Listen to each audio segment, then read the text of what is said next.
An historic joint sitting of both houses of Parliament as the Bahamas marks the 60th anniversary of the women's suffrage movement.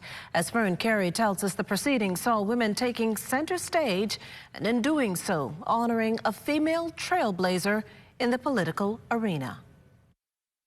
Members of both the upper and lower houses marking the contributions and achievements of women in the nation's journey Wednesday as they commemorated the 60th anniversary of the women's suffrage movement in the Bahamas. House Speaker, the Honorable Patricia DeVoe, indicated that the women's suffrage movement is a defining moment in the nation's history worthy of commendation. To mark the solemn occasion, male parliamentarians remained silent during the proceedings. Today, on this solemn occasion, male parliamentarians will honor women parliamentarians with their silence for the most part. It is not often that this parliament meet in joint session, except for the opening of a new parliament, at least once every 5 years.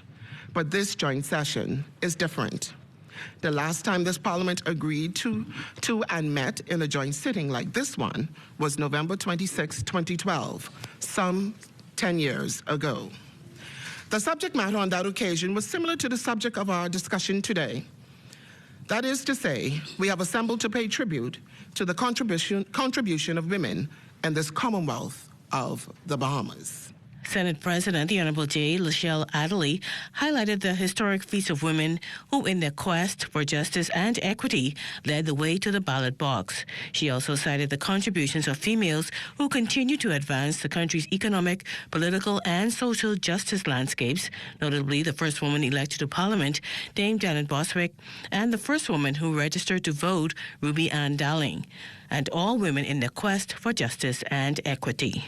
Politically, we have come a long way from 1962, but we must collectively realize that our long walk is not ended, and there are many more hills to climb, many more tears to dry, and loftier goals that need our immediate attention. Finally, as we continue on this long walk, it is my hope that the current women parliamentarians will leave the door open so that the women who follow can not only smash the remaining glass ceiling, but thrive in a political atrium of limitless possibilities, exceptional opportunities, and boundless freedoms. Education Minister, the Honorable Glenys Hannah Martin, provided a timeline of the women who organized, lobbied, and led protests on the road to the suffragette movement. She also moved a resolution commemorating the movement and the contributions and work of women in the country. 60 years ago, in the general election held on the 26th of November 1962, Bahamian women walked into polling stations nationwide and voted for the first time ever.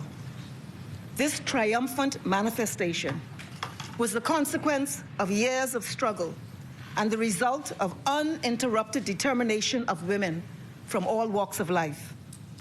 The significance and weight of this event can only be fully understood within the context of the comprehensive barriers and strictures that women were forced to face and which inhibited full human development.